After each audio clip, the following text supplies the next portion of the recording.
Punya bisnis yang bisa bertahan lama ternyata nggak harus jadi yang pertama, bos. Kayak yang satu ini nih, usaha bandeng duri lunak di Semarang. Meski bukan pionir di dunia perbandengan, toko oleh-oleh yang satu ini berhasil jadi top of mind orang-orang kalau mau cari oleh-oleh khas Semarang. Halo bos, saya Arif dari Bandeng Juana. Pengen tahu lesat dan nikmatnya bisnis bandeng ini? Mari kita lihat sama-sama. Bos Arif adalah generasi kedua yang mengelola bisnis oleh-oleh di kota Semarang. Kalau sekarang sih yang produksi dan dijual udah macem-macem ya bos. Semua usaha yang berkembang ini dimulai dari produksi bandeng.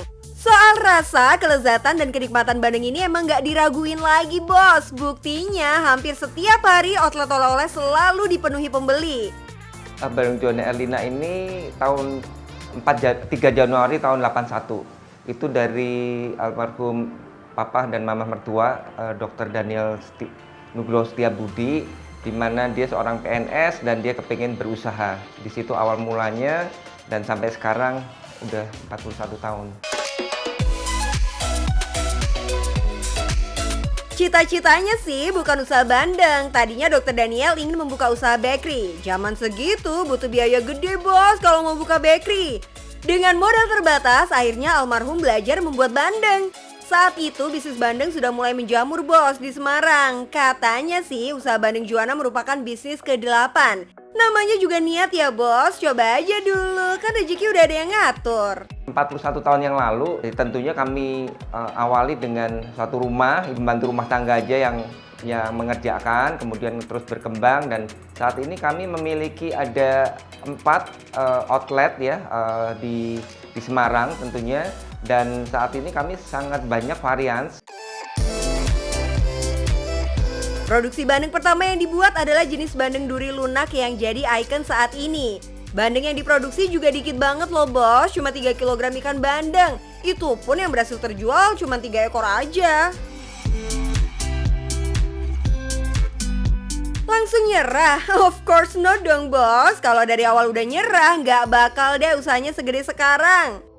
Dengan usaha terus-menerus, penjualan bandeng meningkat. Tahun 1983, produk Bandeng Juana pun booming dan banyak diminati oleh konsumen. Semua ada pengorbanannya ya bos. Dulu kebanyakan penjual olahan bandeng nggak jualan pas hari besar. Almarhum Dr. Daniel mau melakukan strategi yang berbeda nih.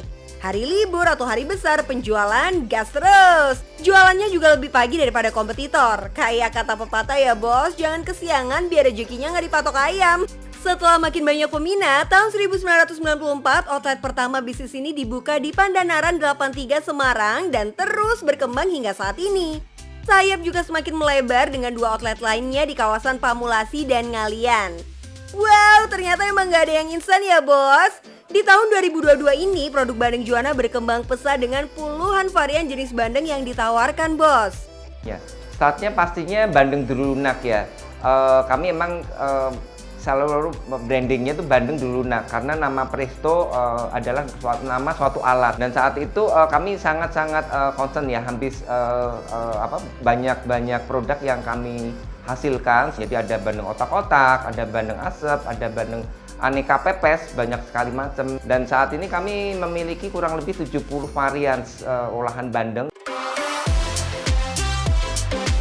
Untuk menjaga kenikmatan bandeng, proses pengolahan dilakukan setiap hari bos.